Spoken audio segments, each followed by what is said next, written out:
Welcome to Just Break Up, the podcast about love, heartbreak, and all the relationship advice you don't want to hear. My name is Sierra DeMulder. And I'm Sam Blackwell. And this week, we're going to tackle topics like retroactive jealousy and why we can't be afraid to talk about our pasts, how to break up, which is like something we've never actually talked about on the show. And, or done, really. Yeah. And why our unhealthy exes may feel like our holy grails. But before we begin, we just want to give you our Surgeon General's warning, which is that Sierra and I are not licensed mental health practitioners, relationship advice givers. We just decided to do this. We didn't have to take a single class or like sign a single form. I mean, we did have to sign a form to like make a company, but that was it. Yes, exactly. We don't know what we're talking about. We're not trained in this. We are not professionals. So please take our advice as you see fit in your own life. We are only here to offer our humble musings to hopefully shed some understanding and maybe some laughs, but just like barely that, like barely musings and barely laughing to hopefully shed some understanding and maybe some laughs on the incredibly rewarding, but mostly confusing experience that is love. All right, welcome to this episode, Samuel. Thank this you. Week's you're I welcome. love it when you invite me to my own podcast. It's my ego. Just kidding. I don't know why I say it. So this week's check-in topic, we are going to review some dating trends in 2022 that dating sites like Bumble and Plenty of Fish like have put together based off of like their dating data. We've done this in the past. Literally, I Googled dating trends 2022 or whatever year it's in. And all of the dating apps sort of like make dating predictions or note dating trends based on what they're seeing in our data, basically. That's right. All right. So in 2022, the majority, 59% of people on Bumble say that they're now more upfront with their partners about what they want. And they are calling this fast forwarding, which was observed after daters on the app drastically changed what they were looking for in a partner, with around a third of them altering their priorities. 61% of people on, Bumble globally say they now prioritize emotional availability, while almost a quarter, 23%, say they care less about physical appearance. So fast forwarding, I guess it's just being like, let's get to the good stuff, as I say about like, I don't know, feelings. I like it. I feel like that I'm glad that's happening. I feel like it's not fast forwarding. I feel like it's just like finding like a healthier way to engage in dating apps, which are themselves like very toxic. And I'm glad that folks are focusing less on appearance and being much more upfront about what they want. Because it's a hellscape on those apps. So totally. I think this one is interesting too. On top of placing more importance on their emotional needs, singletons, which is singletons have also, I know, like Bridgerton, fancy parties. Singletons have spent more time questioning what their, quote, type is, with nearly half of those on the app saying so. As people dive deeper into their search for love, 43% of people on Bumble say they would describe their approach to seeing people as exploratory. I feel good about that. Absolutely. I don't think I ever dated consciously in an exploratory way, but I know I sure as shit have said on the podcast, like, see how it goes. That is very true. Yeah. Or like, we date people to learn how to date people. Yep. Sort of and thing. I think it's good that people are questioning what their type is, because we talk a lot on the show about how like attraction and type are limiting and often like based in things that are not super helpful or nutritious for us as people or as a society. So I like the idea that folks are sort of examining their own attraction and saying like, where did this come from? Is this serving me? Like, who am I missing out on by only being focused on this type of person with this type of look or this type of job or whatever it is? I would be fascinated to read any literature or data on queer dating, particularly bisexual dating,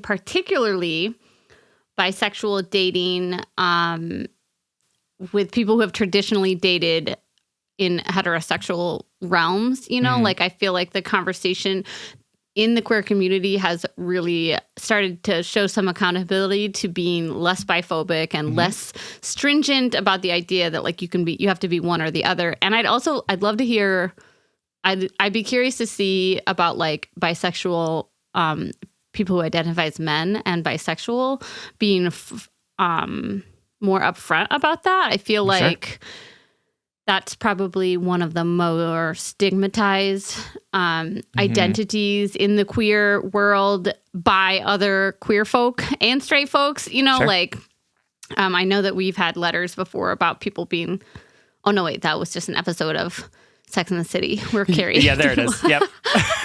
Carrie didn't want to date a bi boy. Anyway, I'm interested to see how the data backs up any openness that I see within our community and within the dating realms. Like I hope that people feel more comfortable being exploratory or being more publicly identifying as bisexual and or whatever, The app also seems to show a shift in the number of people who are choosing to stay, quote, consciously single is the label they're using, consciously single. Especially during the pandemic, they said that 53% of people on the app say that they realize it's actually okay to be alone for a while, whether that was forced out of, quarantine or restrictions or just really recognizing, that forced. I had a period of forced solitude in my life in which I realized that I was an introvert parading as an extrovert, that like my codependent behavior wasn't actually true to what my like soul needed for nourishment. So it was that forced isolation was really good for me in exploring my own comforts and needs when it came to solitude. Sure. And although the pandemic was like collectively traumatizing and deeply isolating, I do wonder if other people relate to that idea that they kind of learned about something about themselves that they appreciate about solitude and and independence. Yeah, absolutely. I mean, that's why I look back so fondly on that time when I was single and lived alone, because I didn't think that I could do it. And then when I did it, I was like, oh, this is not so bad. And now I can be like, now I can be intentional about who I want to date, because I don't have to live in fear of the idea of like being alone forever, because being alone forever sounds okay to me because I've done it and parts of it were really great. Wow. So 2 other things from this article that I think are interesting. In 2021, there was a study published showing that alcohol consumption fell overall as compared to the previous year. And it is reflected in our dating habits based off of Bumble's data. They found that 34%, which is actually still quite a small percentage. Anyway, they found that more people, 34%, would now consider going on what they call a dry date where no alcohol is consumed. And I think this is really interesting on multiple levels. I think I'm surprised that is such a small 34% feels like a very small number. Yeah, like I feel bad for the sober folks out there or the people who are in recovery. And also I have to be realistic that like, I don't think I went on dry dates when I was dating because of the social, like the culture and the assumption and the social lubricant that comes with alcohol. And to be honest, I wish I did do more sober dates because not in a totally like out of control way, but like I was already so disconnected. I had such a disconnect between like my body and my mind when I was in my 20s. I still struggle with that. And, add a glass of alcohol with somebody that you're just meeting that you feel like you need to be really nice and polite to, even if you're not really feeling them. Like it's sort of like, I don't mean this in such a heavy way to use this phrase, but it clouds your judgment, or like you get like you're silly, you're feeling more silly and you're having fun because you have a drink in you, not because you actually like genuinely like someone. And I think I wish I explored dry dating when I was younger.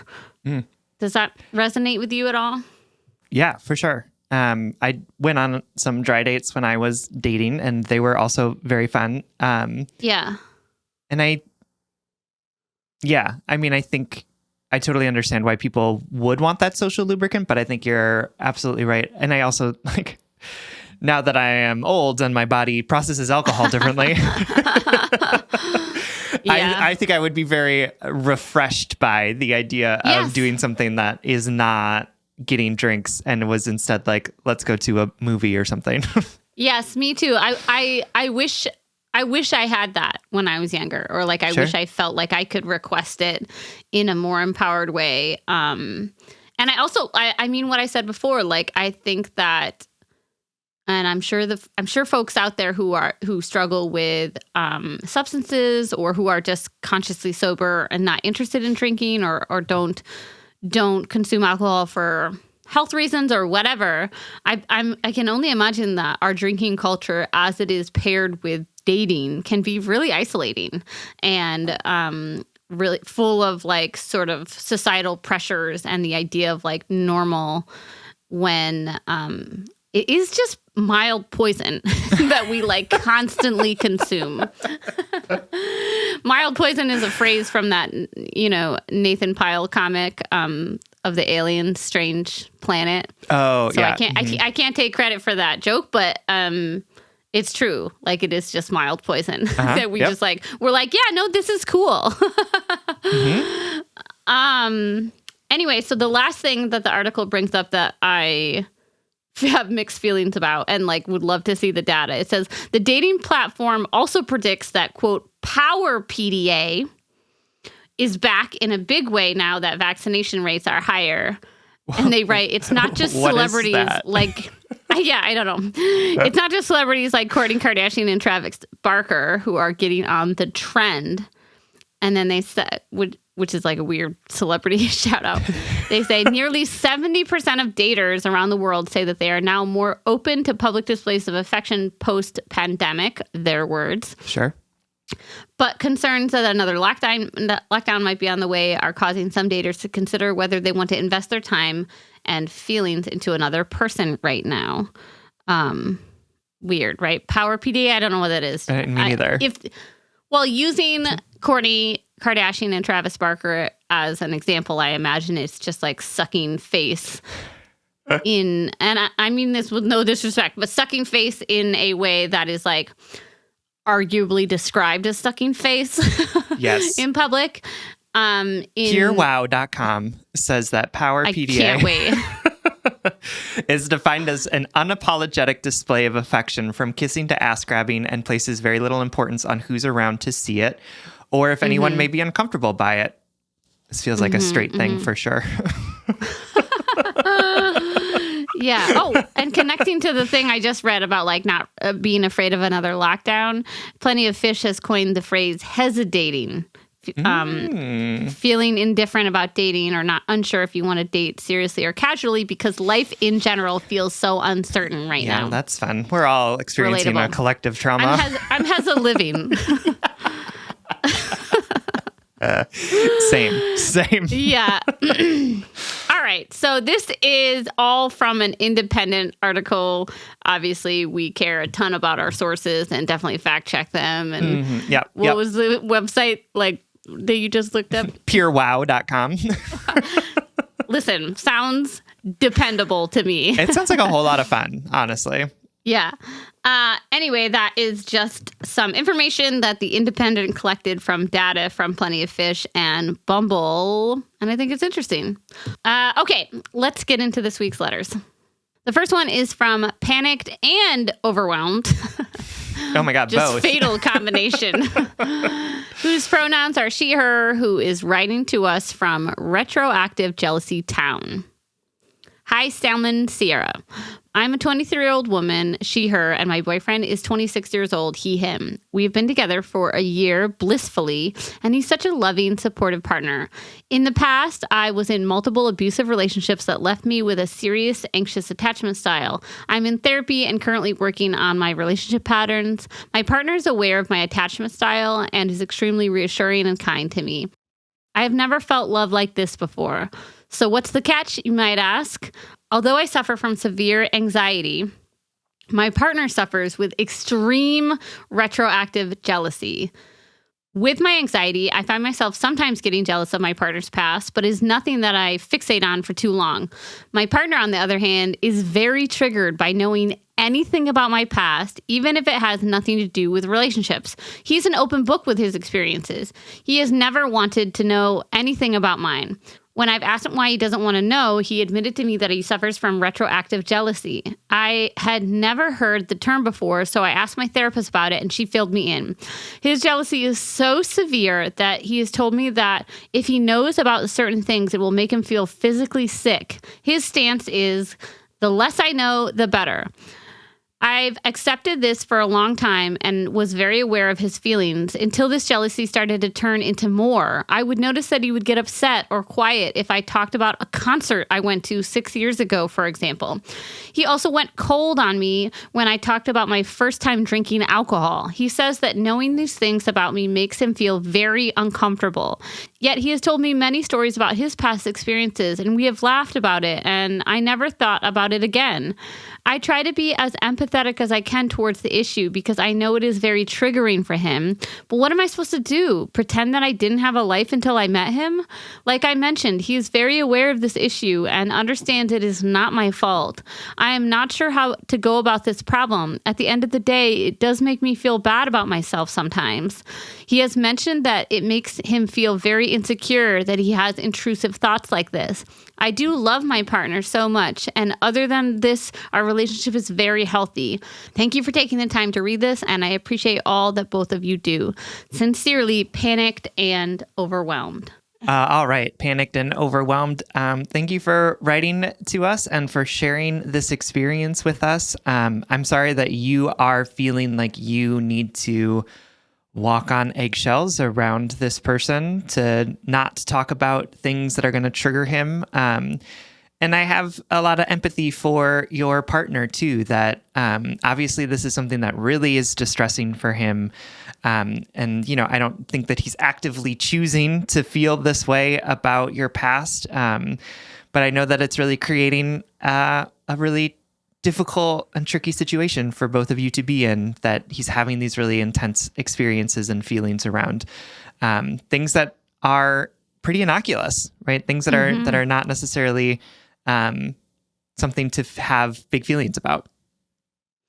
Yeah, if anyone is new to this term, retroactive jealousy is when you feel resentful or frustrated about your partner's romantic history, or when it gets particularly bad, it's any sort of history, because it's I don't know, it triggers this idea of insecurity or threat, or threatens the present that your partner existed before, perhaps had sex before, had relationships, had feelings before, and it often goes hand in hand with like relationship OCD or really ruminating thoughts. And like I appreciated you sharing that your boyfriend gets like physically ill, because I think that highlights sometimes the intensity and the correlation between our emotions and our physical manifestations. Yep. And I feel for both of you, because I know what it's like to feel threatened by something that literally cannot touch you. I know what it's like. How about this? Yeah. I know what it's like to really have such a unstable sense of self, or to struggle with insecurity, so much so that you assume that the presence of a history, feelings, past sexual behavior, or anything like that could somehow speak poorly to you now. Like, I think the way whenever I have struggled with retroactive jealousy, the way I can describe it would be like, I'm afraid that if you felt so good and happy in your past relationship, I will never be able to live up to that. And it will be a reason why you see why I'm not good enough for you. You know what I mean? Like Yep. at the core of it it's this idea of like, I am not enough. And it's hard for me to think about when, times in which you were happy without me because I'm Yeah. afraid that I'll never make you that happy or something like that, right? I know, it's fucked That up. breaks my heart. Well, it's also, I'm also an adult. And everybody has a history. And I want to say to the letter writer, this also resonates with me, or I feel compassionate to both of you because I also know what it's like to be held hostage by the past, by the idea, by choices that you made in the history, and to feel like you are somehow like retroactively hurting your partner by living your life and by having a past, by having a history. Like none of us are clean slates. You are not doing anything wrong by talking about a concert. Yep. You are not doing anything wrong by talking about the first time you had the first time you had a drink, by telling stories of your life. Like this might be hurting him or making him uncomfortable, but you are not making him uncomfortable. Like yep. You are not hurting him actively. It is the way he is processing this information that hurts him. Yep. And I know that's really hard and conflated. But I really think it's important to work on not internalizing this retroactive jealousy because I think it can get really tricky. I think it can get really toxic and abusive. Yeah. And I have all of the compassion in the world for your boyfriend. And also, this behavior is not sustainable. And it can get to a really ugly place if he doesn't start working on why this is so triggering to him, how it feels in his body. Like, yep. I think it's one of those things where we are moving through the world in a way where shit's gonna trigger us, right? And the expectation isn't that we should be able to move through the world without anything triggering us. The expectation of ourselves should be, how am I reacting and responding when I am triggered by this thing? And so the idea that like he's deeply uncomfortable, I have deep empathy for. Like, I totally understand that is sort of how he's experiencing it, and that it makes him like even physically ill. And he's never gonna date somebody who doesn't have a past. Right. And like Sierra said, it's not wrong for you to talk about going to that concert or the first time that you were drinking. It's also not wrong for you to talk about your relationships because they are part of you, right? They are the things that led you to this moment, to be in this relationship at this moment with this person. And so if he's not able to see all of that, right, and understand all of that and to be able to hear all of that, then he's not fully in relationship with you, right? Because there's a whole, 22 years that he's saying, I don't want to know anything about, which is like 22 out of 23% of your life. You know what I mean? Like it's like a huge chunk of your life. Yep. Yeah, absolutely. Totally. And I don't want to get too hard on him because like you haven't talked about how he responds and whether or not he responds in a way that's like harmful to you, like sounds like he gets quiet, sounds like he's like having some, which is fine. No, I know. I can just like, I'm sorry. You're right. I it's don't know what that silence looks like, but I also know when silence is weaponized. That's all.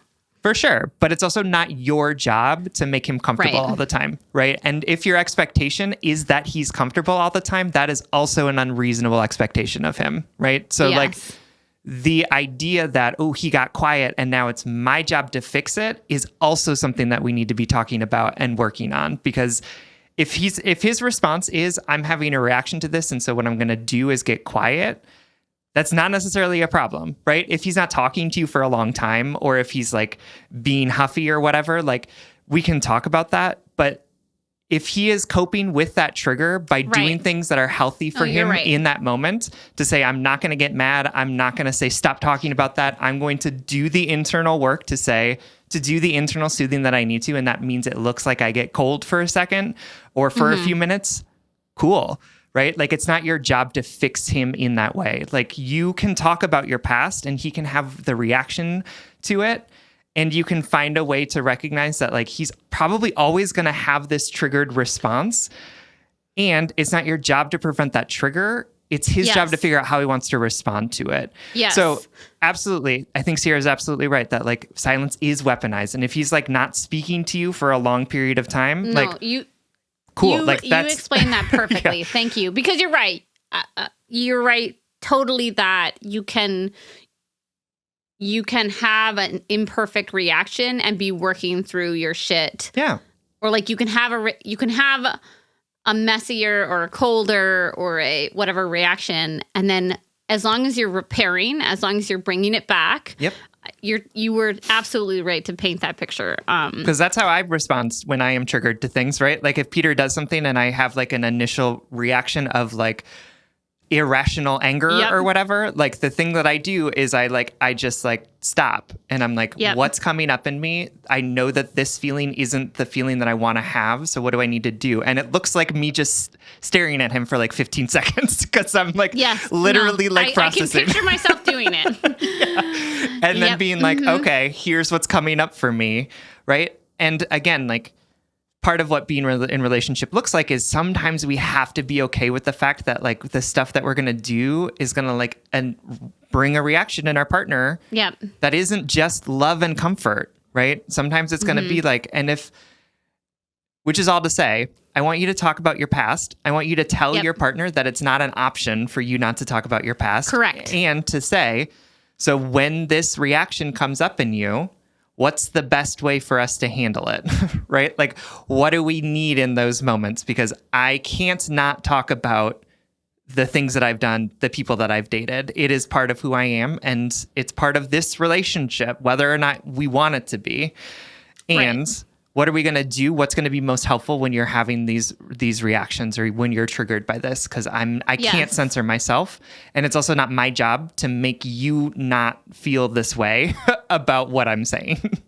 Absolutely. I would echo that and say both of you have homework that is meant to be done by yourselves. And then you eventually come together for the group project, which is the health and sustainability of your relationship. Right. The solo homework for you is to talk in therapy about how it is okay for you to have a past. It is okay for you to talk about your past. And even when you know it's going to trigger him, leaning into that awareness and saying it is the right thing for me to do to share this right now, right? Like, and I'm not talking like baby steps, obviously, but like, it is not on you to erase your history. It is on him to accept the fact you have a history. And we talked about this a couple episodes ago about like, I think it was like vaguely about retroactive jealousy, just like, if you can't accept your partner's past behavior like that, the letter was like about my boyfriend slept with like 1 billion more people than I did. And I slept with a lot of people. It was very charming, you know? Yep. And she's like, I know that this shouldn't make me insecure. I know that I should be fine with it, but I feel these feelings coming up, you know? And we basically like affirmed her that like, it sounds like you're just working through this normal jealousy. But we did say the general statement, which is like, if you find yourself unable to accept your partner's past, then maybe you shouldn't be with that person because their past is inherently a part of them. Yep. So you need to forgive it, accept it, and let it go or be dragged down by it. And they are, as you can tell, our dear letter writer, like censoring your past doesn't solve the core issue. Right. Censoring yourself, you know, like not talking about your past relationships hasn't stopped him from having retroactive jealousy. Not talking about your past relationships hasn't stopped him from being triggered by the fact that you existed before he walked into your life. Yep. And so the homework for your boyfriend is listen, your girlfriend's in therapy working on her shit. It's 2022. Everybody goes to therapy if they can, you know? Absolutely. This is, I mean this jokingly and so genuinely. If you have the resources and the opportunity, I would heavily encourage your boyfriend to go to therapy, because this is a perfect thing to work through with your with a trained professional. Yep. Because here's the thing. His reaction right now is he's saying, I've got this issue. I've got this retroactive jealousy, and it makes me physically sick. It hurts my life. It hurts my brain patterns, my thought patterns. And I'm turning to you, partner, and saying, I need you to put a Band-Aid on this by not talking about it, right? There are just some things that you shouldn't process with your loved ones. You shouldn't put it on them. You should put it on a trained professional who is a neutral, safe, professionally trained, ground. And guess what? Those conversations with a therapist might look like, I fucking hate the fact that she has an ex. I feel physically sick when I think about the fact that she's had sex with other people. I hate that conversation with a therapist. He will be able to unload it all and process it all and figure out why this is so physically and emotionally challenging for him, without putting that emotional and physical labor on you, the person who literally cannot undo their past. Yep.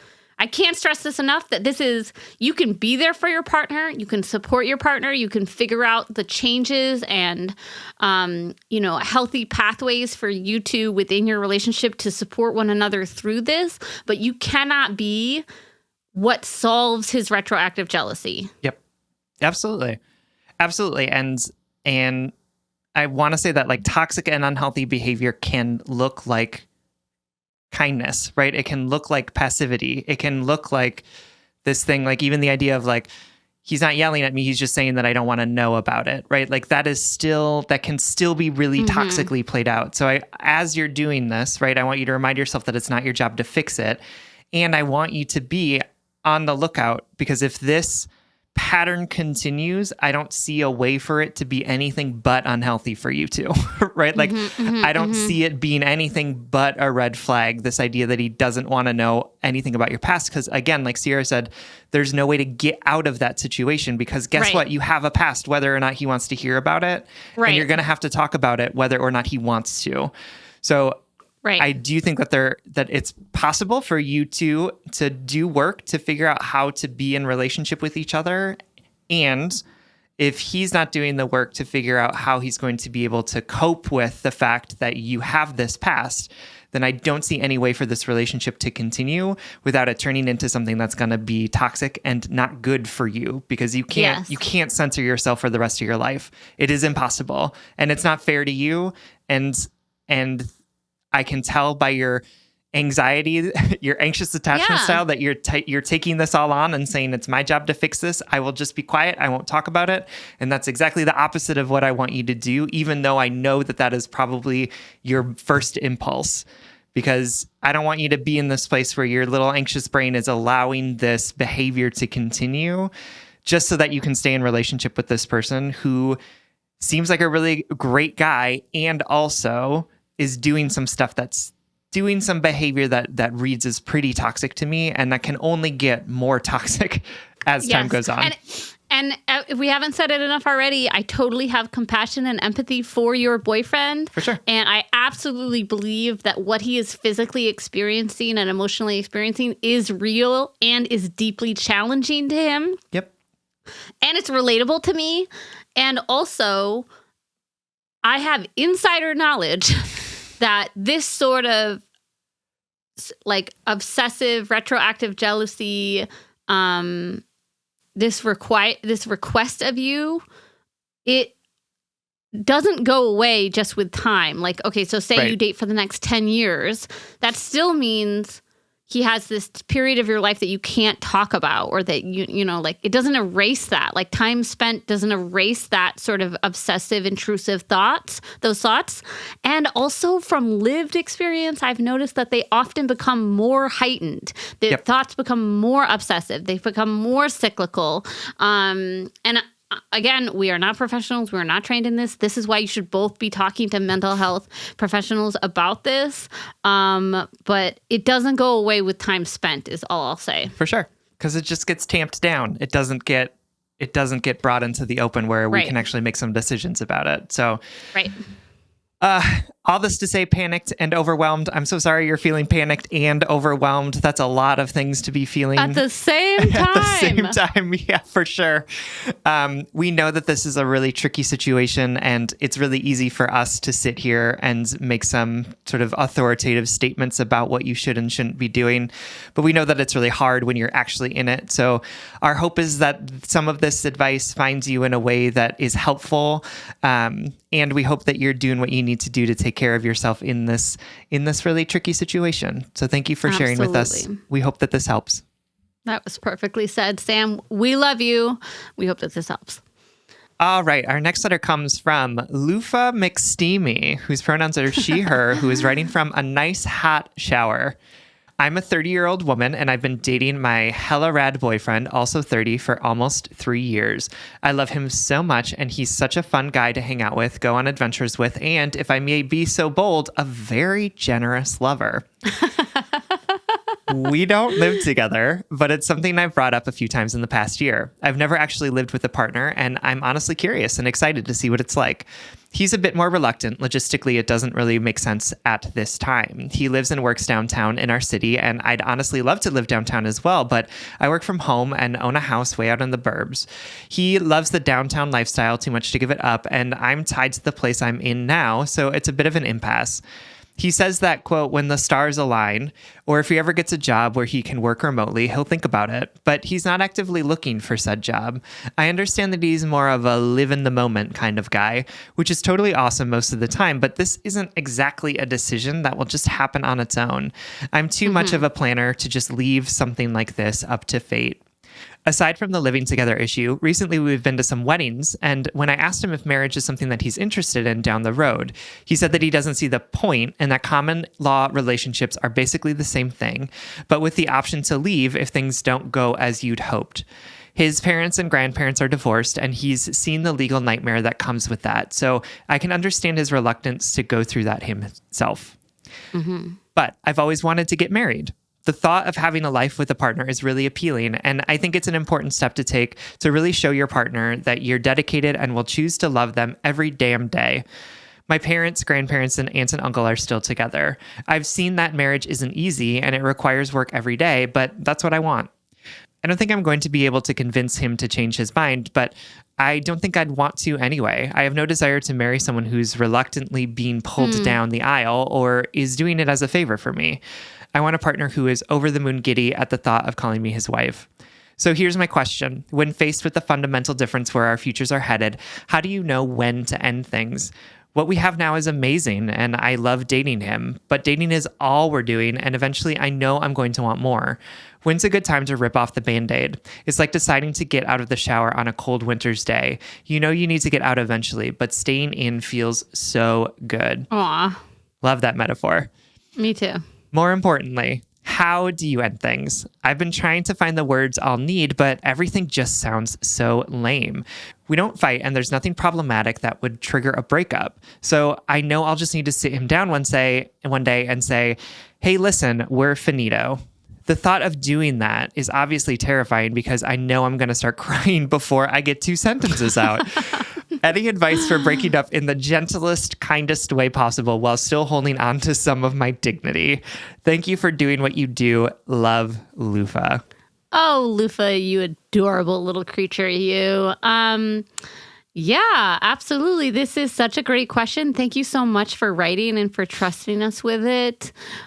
You sound very self-assured and articulate, and like, whether you feel that way or not, you know, I'm always so drawn to and impressed by folks who say such a powerful statement like, I don't really want to marry somebody who doesn't want to marry me. You know, I don't want to like convince somebody to want something when it's something that I want. Like, I'm already impressed by you, and just wanted to start our response out with that is like such a great instinct within yourself. And I also want to say, like, crying while talking about something vulnerable isn't losing your dignity. For sure.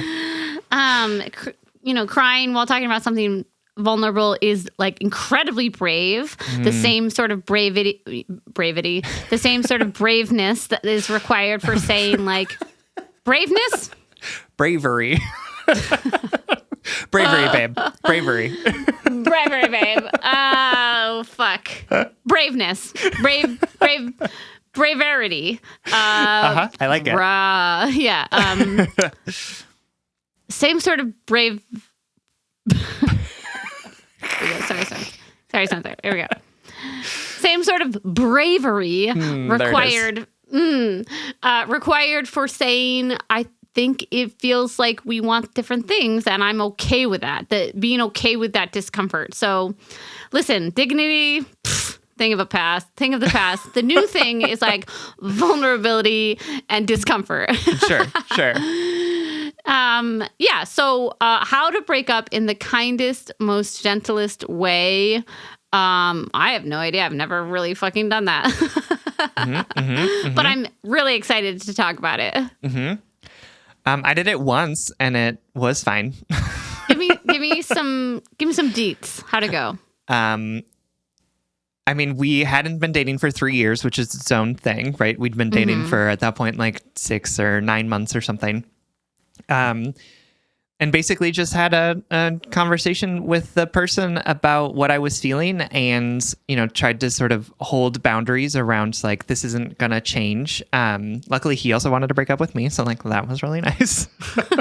Thank you for that. Yeah, thank you.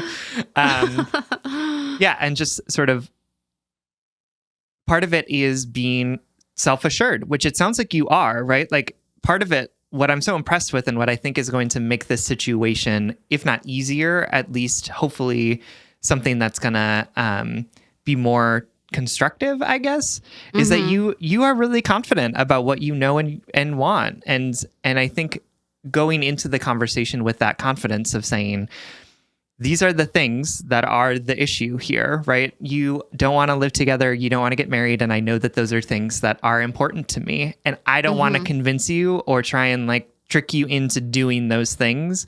So I think it's time to end things, right? And sort of holding to that, because I think where we kind of get into weird stuff when we're breaking up with someone is when we're feeling like we need to like justify, explain, / like we're feeling our own self-consciousness about our decisions for doing it. And then we're like looking to the other person to like assuage those fears or guilt or whatever it is. But I think that you being really honest about and super sort of like self-aware in this situation to know that this doesn't have anything necessarily to even do with him as a person, right? It just has something to do with the incompatibility, this core incompatibility that you have. And talking about it in that way, I think, will be helpful. And, I think sometimes also in breakups, we tell ourselves like, we can't be sentimental. We can't like talk about how good things were, but I think you can also do that, right? Like, I think that you can do that in a way of saying, I really enjoyed our time together. I think you're a really amazing person. I really am so happy that we got to be together for this period of time. And I also know that this just isn't the relationship for me because I'm looking for these things. Right. And also like you can cry during it. Like I don't think there's a problem with that. Yeah. I'm going to say something that's like a little different, but what Sam said was the most right. So listen to his advice first and then listen to me. The way I would imagine approaching this conversation, particularly with a partner that I've been with for 3 years, a partner that I like so far, other than these 2 long-term things, I'm like pretty much vibing with really well. You don't have to go into this totally steeled for breakup. I wonder if you could go into this more as a collaborative conversation that could end with deciding to separate because your visions for your future are still, after this vulnerable conversation, misaligned. So the way I would imagine going into it is saying like, hey, I want to have a conversation about our relationship. And just like Sam said, say, I've loved our time together. I think you're awesome. You're a very generous lover. And, which I love for you. And say, but I've also noticed, there are two things that feel sort of like misaligned for our future. And I want to talk about them. I want to have a curious and open and kind conversation that is most importantly honest, even if it's uncomfortable, about marriage and living together. And I say this because, and Sam might disagree, and he's probably right, but I say this because if the relationship is as good as you have described it, if it is going so well, your boyfriend might just stylistically be a different type of decision maker, and he might not fully understand that these are deal breakers for you. And you might want to, give him the opportunity to say like, oh, I didn't realize that living together in the very near future is one of your number one goals. Like we do a lot of assumptions in relationships, and assuming that people understand because we talked about moving in together once that they know that this is like on our mind, For sure. That being said, I would, harken back to my first comment, which is your intuition, your clarity, your inner clarity about like not wanting to convince somebody to marry you or convince somebody to have a long-lasting partnership with you.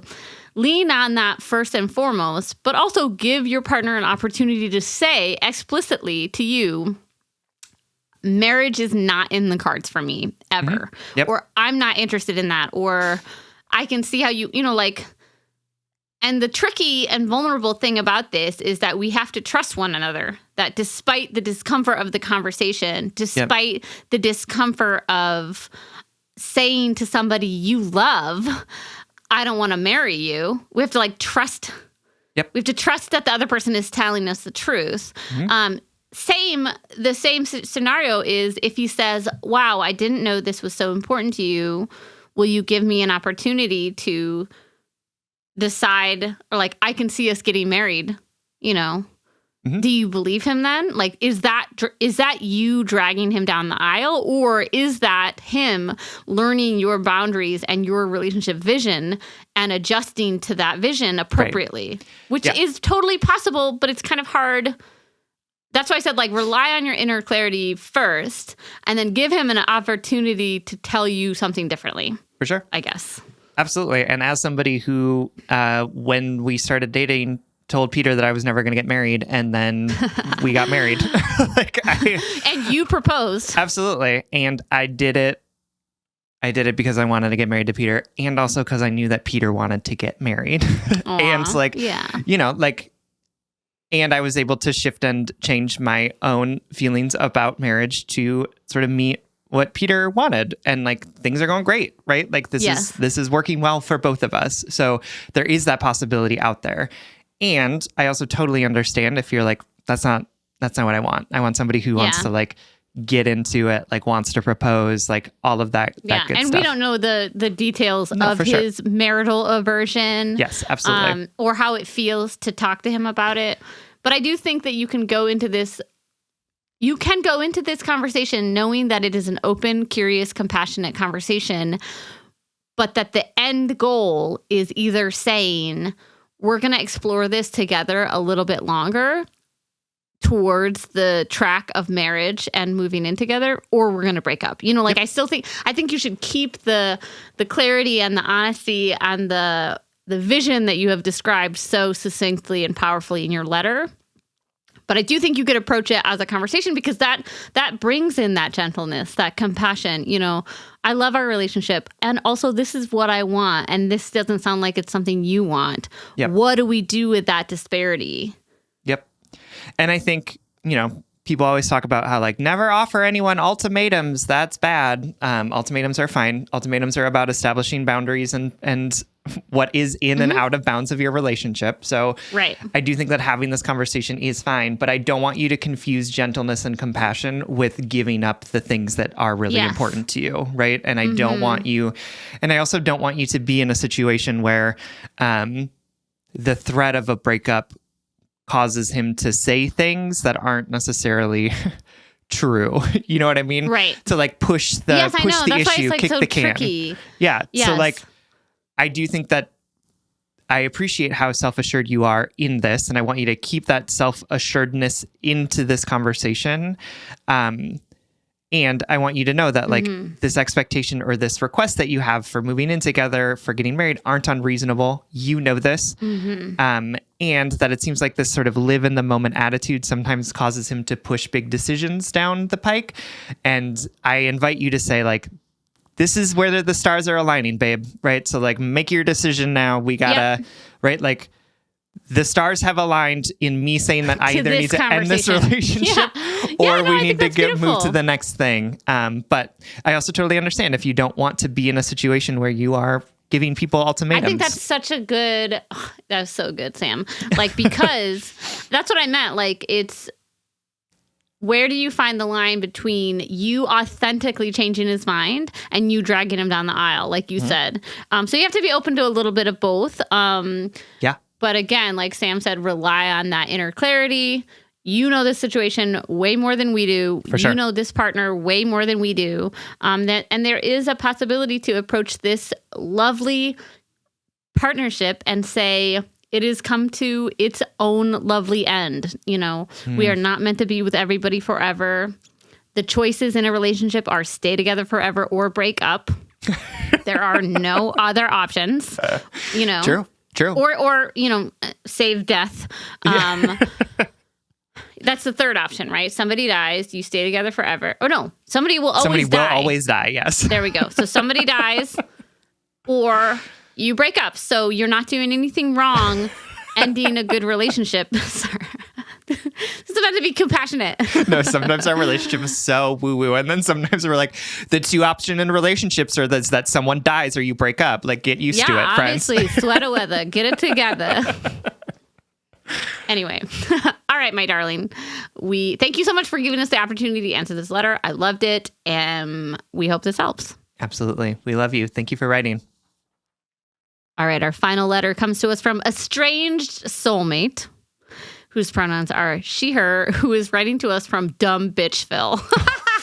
Okay. I laugh so hard at that because it's like 100% my inner monologue about myself. True. And I'm thrilled that I'm the one that gets to read it out loud. So, from Dumb Bitchville, we hear, hi, Sam and Sierra. Thank you so much for being the voice of reason when I need it. You're doing good work. I'll try to keep this as brief, but it spans 6 years, so maybe not. I was in a long-term relationship with T, she, her, for nearly 3 years. We lived together and got engaged after 2. We loved each other fiercely, but T had always struggled with insecurity.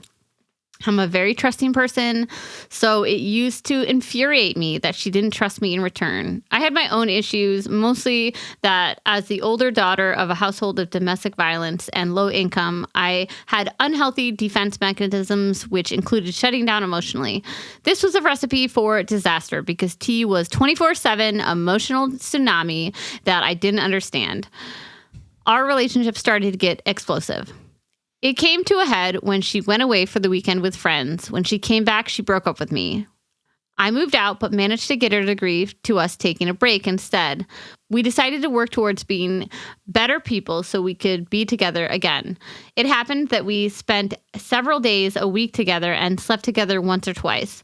Fast forward through all the shit that followed, I later found out that T had cheated on me during the weekend with the very ex who had fucked her up in the first place. I put an end to everything. She tried her hardest to win me back, but I couldn't condone being cheated on. I felt like I had betrayed myself because T had convinced me to ignore my intuition in the name of loving her, and that hurt more than being cheated on. But I loved her, and so I told her we could be friendly and civil. She was family.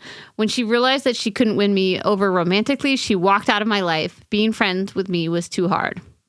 It's been 2 years since we broke up. She is now engaged and living with another woman. In that time, I've also fallen in and out of love with somebody who was extremely toxic for me. I still miss T and realized that not only had I forgiven her for what had happened, but I had also been an unhealthy element in our relationship too. Recently, I started to notice that she was watching my stories out of the blue. We don't follow each other. And man, fucking Instagram. Am I right? Stupid. Like social media. In like 50 years in the future, we're gonna get like pings in our brain when somebody thinks about us, you know? Oh my God, please. Just to make it that much more painful and confusing. You're gonna go build a cabin in the woods. As if the human experience was not hard enough. Now we can see who's watching us. It's insane. Okay. Yeah. Anyway. And having heard from mutual friends that she was struggling mentally, I reached out to see if she was okay. This led me to asking her if she would meet up to talk about what had happened. I felt that would benefit us both. The evening went better than I could have ever imagined. We spoke for hours and relaxed into each other's company. I asked her all about her new fiance and job. She seemed very different and was making an active effort towards healing her past wounds. I couldn't help noticing that she was still so beautiful, and not just because she had a whole new appearance. We apologized to each other for the pain we had inflicted on one another and cried a little bit and laughed a little bit more. When the night ended, we hugged and promised to keep in touch. What I'm struggling with now, guys, is that I realized I never stopped loving T. I had just determined that a future for us was inconceivable and focused on moving past it all. My number one rule was that I would not allow anyone to disrespect or hurt me. She had done that, which made her public enemy number one at the time, even though I didn't believe she was bad. She was a bad person, just lost. I didn't even tell my family that she had cheated because I believe she truly had just fucked up. But here I am suddenly unable to get her out of my mind. She also made some comments. She mentioned that sometimes people break up and they go their separate ways and then come back together again down the line. Quote, I'm not saying that's us. She mentioned her fiance is, quote, a lot like me. She mentioned that they're struggling at the moment because T finds herself detaching during arguments. She was never like this. Her emotions were always a constant during arguments. She finds herself acting out against her fiance by going all night, even though she knows it will cause a fight. 2 days after the meetup, I broke down on the phone to my best friend. I realized I'm in love with my ex. I believe she was and still is my soulmate, but I fucked up because now she's with someone else and they're going to get fucking married. I am trying not to evil eye their relationship. The girl honestly seems lovely. I keep trying to tell myself that if it's meant to be, it will be. But I also know that that's not how life works. And if you want something, you have to go out and work hard for it. I'm also worried that maybe I'm just suddenly aware that I can't be with her and therefore I must. I have a history of finding it impossible to trust my own emotions. I'm trying to apply the methods I learned from my therapist, but it's hard because I've loved another in the time since and even imagined a future with them. I know I love T. I know I miss her. I know I want the best for her. The only problem is I think that's me. I don't plan to insert myself into her new relationship, but I don't know whether to tell T how I feel. What if she's still in love with me and I can tell her and we can work towards being together again? What if I don't tell her and always just end up with what ifs? We had also said that we could just be friends going forward. If the answer here is that I'm not going to do anything at all, do I still try to be her friend? I am not the kind of person who can pine away in silence. I'm more of a go after what I want kind of person. I've done a lot of work over the past 2 years and have learned to be happy on my own, embrace my feelings, and confide in others when I need help. So I know this isn't just me being scared of being alone and wanting her out of scarcity. What the hell do I do? Sorry this is so long, but thank you for reading. Oh, my darling, strange soulmate. Thank you so much for writing and for trusting us with this letter and your tender, tender, confused heart. Full caveat, this is not going to help our podcast or our mission or our advice, but like, we don't know. You could be, who knows? I just want to start by saying, like, could this person be thinking about you and be wanting to be with you again? Sure. Could you give it another go? Sure.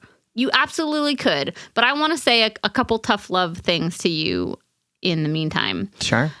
The things the comments that you shared, some of them were like fine, talking about how people go their separate ways and get back together. That is like a fact. I don't think that she was trying to say anything. Right.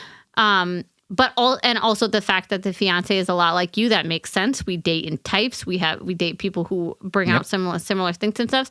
But the comments about like detaching in arguments and going out all night just because she knows it will provoke a fight in her partner, that doesn't really sound like a green flag to me. So what I'm trying to do here is say, like, you have emotional attachment to this person. You have tons of love for them. You feel like the relationship was ended, but it could have had a different path. But I'm just trying to like bring that relationship down off of its pedestal a little bit, including the person that you were with and who now exists in front of you. Yep. Yeah. Has she worked on herself? Is she a different person than when you were together? Absolutely. We all grow and heal through time. And also, I'm not interested in you being with somebody who causes fights intentionally to emotionally act out. I'm not interested in that for your healing journey and for your health and the sustainability of your relationships. That's not attractive to me. So I just want to like say that really explicitly, because I think, like Sam said, sometimes our like brains and our love chemicals, and especially for me, somebody who is like inherently a romantic and who has a hard time letting things go, has a hard time closing those chapters. Like, I want to talk explicitly about what you're romanticizing here. You're romanticizing going back with somebody who you tried for a really long time to love in a healthy way. And you said to us it was not only unhealthy, it was explosive. You were incompatible. Yep. And she cheated on you, right? Has she made changes from that point on? Yes. But does that mean she is meant for you? Right. No. Right. Guess what? An uncomfortable fact is all of our exes are out there growing and healing and learning and doing better with other people who aren't us. Or not. Or they're not. Sam Blackwell. Oh my God. I could think of like probably a couple of my exes who are probably not learning and growing and healing, but what's great is that they're not in my life anymore, so they can go do that somewhere else. But you know what? They are in their own way. Like what's shitty is that they are learning and growing and healing in their way that no longer serves. But no, you're right. The sass is better than what I was saying. I don't know. I just want to say really quickly before I pass the ball to you that like, it's not that I don't understand this, my darling letter writer. Yeah. This is a life I have lived. These are feelings that I have felt. This is anxiety that I have explored. Like, oh my God, if I don't act now, am I going to regret this for the rest of my life? Yep. And also, I am so committed to you continuing your healing journey without this partner, or at least in this season of your life without this person. That I'm going to speak so bluntly to you, and I hope it's all received with love, Like, this person is engaged. Not only did they cheat on you, not only did you have a explosive relationship, is the word you use, explosive. That's a big word. That is a big, violent word, right? Mm-hmm. And not only did you not bring your best to the table, they didn't bring, I get you were dealing with a lot and now you know better, but is knowing better a reason to go back to what brought those triggers out in the first place? And they're engaged. They are with somebody else right now. And sure, they're having struggles because she detaches herself in arguments and she's going out to cause fights, but that's not like, oh, cool. You know what? I'll take that on. Right. That's not the relationship I want for you. So I know I'm coming off as like very blunt, but I'm like trying to talk to myself and I'm trying to talk to you in a way that makes you reconnect to the person who said, I'm not going to be with somebody who disrespects me. I'm not going to be with somebody who hurts me. Those are very reasonable and empowering goals for yourself. And just because it worked once with this person, just because you felt those good feelings again, doesn't necessarily mean that's fertile ground for you anymore. For sure. And I'm sorry, one more thing, Sam. Sorry. You just answered the whole letter yourself. I'll sit over here. I just realized, like, you wouldn't be going... the whole issue here is social media. This all comes down to fucking Instagram's fault. Wow, you're playing the Sam role in this letter. I love it. Yes. Get your affirmation ready, bitch. I'm just sitting here imagining like what healing linear journey you would be going on if you didn't have access to the fact that she was looking at your Instagram, you know? For sure. Like, for sure. If we didn't know our exes were lurking, like if the ex lurks in the forest and no one hears it, did they really lurk, you know? Yep. I'm a writer. It's really good. It was really good. Yeah, I mean, I think just to like follow up on some of the things that Sierra has been talking about too, right? Like, I think it's important to recognize that the behavior that she's exhibiting with this ex, I don't think is an indication that she is wrong, like their relationship is wrong. It seems like these are just patterns of behavior that she tends to do whenever she's in relationship with someone, right? Like, reminder, she cheated on you with her ex, right? This seems to be a pattern with her, that she gets into a relationship that is like long term, that seems to be sort of committed, and then finds ways to act out in that relationship by going back to people in her past, right? And so I want to just say that like this thing that she's talking to you about, these behaviors that she's talking to you about around emotionally disengaging from arguments, around acting out emotionally when she is upset, right? Those are not necessarily endemic to that relationship. It sounds like a pattern of behavior that exists in all of her relationships that I know about thus far, right? So I think it's important to recognize that, because again, it's like, yes, you can do work to heal. You can do work to name your patterns of behavior. But if you're not doing anything to change those patterns of behavior, then you are not working towards healing, right? You have done the first step, but it is not the most important step. And in fact, is a step that's in a lot of way kind of useless, because you're still enacting the hurt on yourself and other people, right? So great that she has done this work to name some of these patterns and say, I'm acting out because even though I don't want to. But the work isn't to act out and then say, cool, that's where it's coming from. The work is to find a way to stop acting out in this way, right? To find other ways of expressing our discomfort with our relationship or with the way that things are going. So she, again, like, you've had one conversation with this person, and you've had 3+ years of experience with the behavior that they exhibit when they're in relationship with other people. And I want you to like right size those experiences, right? One evening of conversation is really fucking easy to do. It is really fucking easy to reconnect with somebody and to present yourself as being really healed. It's much more difficult to do that in a long-term 3-year relationship. And so I want you to like look at those things. This is why I like tell people to not do the closure conversation, because like it's really easy to manipulate ourselves and others into like liking us again. It's like very easy to do that. And so, and I mean, even look at the pattern of behavior that you are exhibiting with this person too, right? Like you heard that they were having a hard time, and so you decided it was your job to reach out and fix that for them, right? Which seems to be also a pattern that was happening in your relationship. So it's just like, I don't want you to see this as like some sort of rebirth of a relationship that is going to like somehow be helpful for you.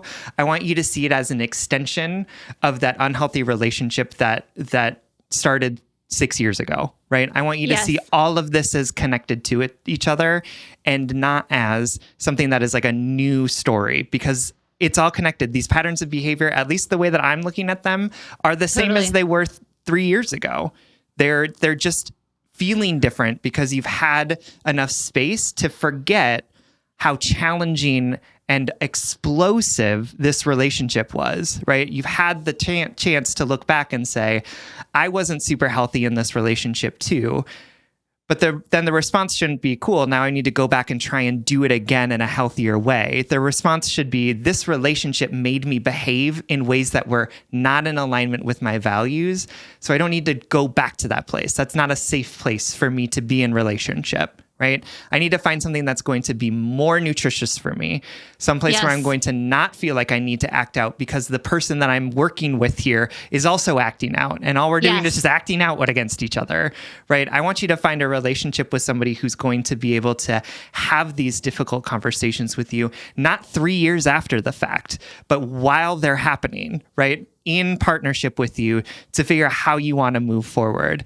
And I know that I'm being like a real dick to that, like in this letter.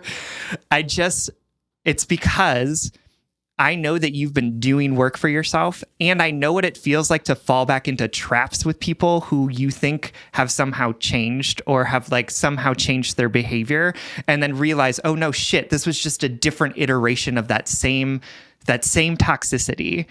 And I want you to say, like, I want to say, like, this, I don't think anything about this person or this old relationship has anything for you in it. I don't think that it's there. I think it's really tempting. I think it looks like it really could be something because, like, so much of it probably felt a lot, right? It felt like something big. But I want you to find something that feels good the majority of the time, right? That feels good, not just 3 years after the fact, but that feels good in real time. And that feels like it's serving and supporting you rather than this like illusion of what could have been had you been different people in a relationship. Yes. And I want to say that it is absolutely natural to still love your ex. I know that Sam and I have railed against this and we've made jokes about it and we've said black, you know, and everything, which you should do. Absolutely. But, it's totally natural to love an ex and to feel these pangs of, oh my God, do I need to act on these feelings or am I going to feel them like, is it going to be this hard or painful for the rest of my life? Am I always going to think about the what ifs? Well, maybe that is life, right? Life is thinking about the what ifs for sure. Life is paths, multiple paths diverging from one to another. And we'll never know what the other path felt like. We're never going to know what it's like to fully be loved perfectly by the person who loved us poorly, you know? But I think it's important to recognize that the feelings of love that you're feeling when you are imagining fulfilling this love in the way you wished it would have played out, it's a love of nostalgia and a love of anti-acceptance. It's a love of imagination, of fantasy. And I don't mean fantasy in a bad way, but like it is, our brains do that. Our brains often go to places that feel better than the present discomfort of reality, right?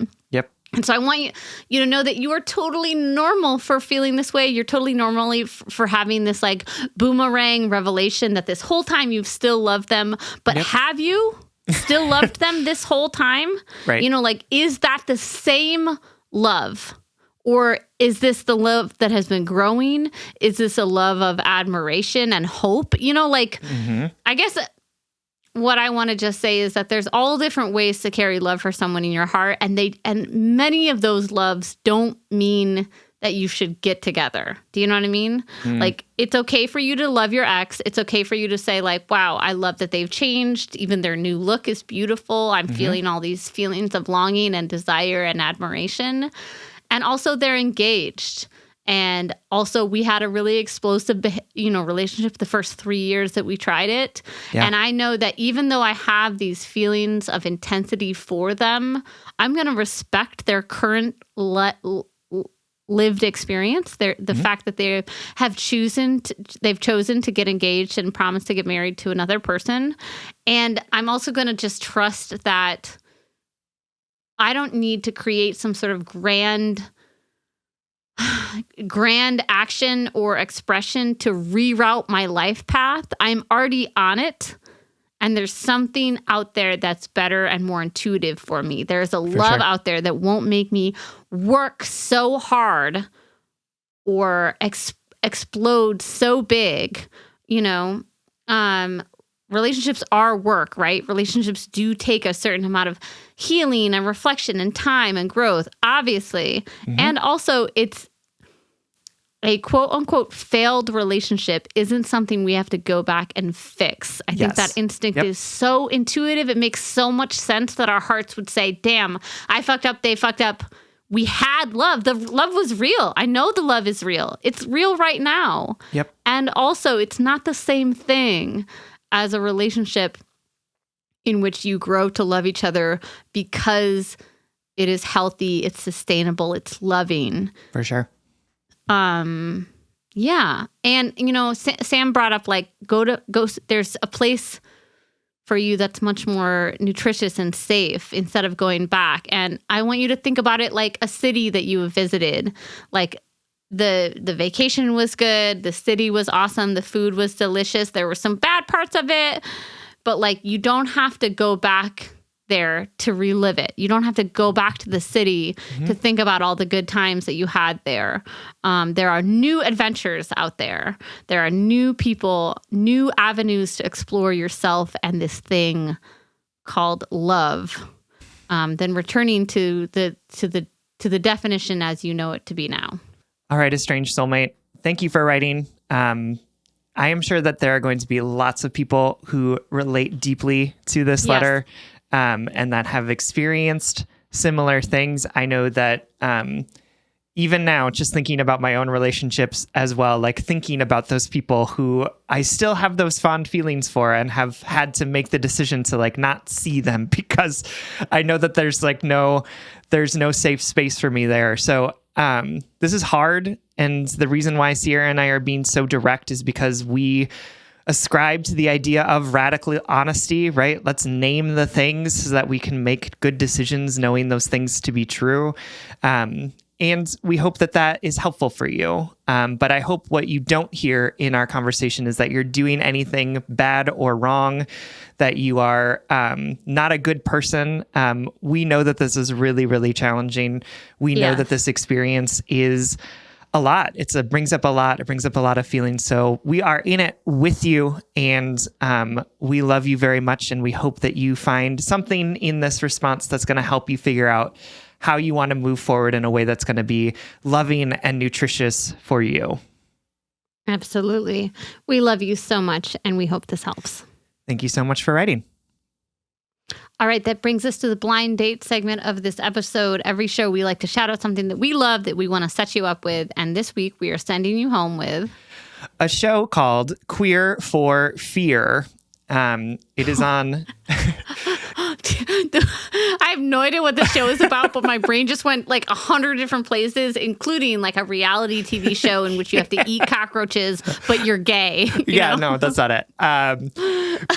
It's a documentary series where they sort of look back at horror films from across the sort of ages, and they interview queer people about sort of the watching these movies through like a queer lens. And it's been super interesting. Does Peter love it? Peter loves it. Peter is why we're watching this. For folks who don't know, my spouse Peter loves horror films. It is like a big piece of his personality that he loves horror films, and has 27 graphic tees of different horror films, and also has an entire collection of horror film soundtrack records. So he has been having us watch this, and it's been really interesting. There are some films where I was like, yep, absolutely. I see queer undertones in this, and some of them that I haven't even thought about, right? Like, for example, talking about Frankenstein as being like an allegory for transitions, right? Like the idea of like this feeling of like we are sort of a medical oddity, like we are somehow disfigured, people are afraid of us, right? Like this sort of underlying sort of queer and trans fear around that kind of stuff. And it's just been really interesting. I love seeing like people I recognize in it, right? The woman who wrote the In the Dream House is one of the people that they interviewed. There's also like some drag queens from RuPaul's Drag Race that are being interviewed. Benda La Creme is dressed as like a werewolf in like full werewolf drag. It's just very cute. It's very interesting. It is so right up my alley because it's like queer discourse on like pop culture, which is like exactly everything I love. It is unfortunately on a streaming service called Shudder, which is like only horror focused stuff. But I would say get the 7-day free trial, watch the show. And if you're into horror films, there's like a ton of them on there. So Peter also is very much enjoying the fact that we now have this thing called Shudder, which I have never heard of until he downloaded it. But check it out. It's super fun, very watchable, very enjoyable. It's called Queer for Fear, and it is available on Shudder.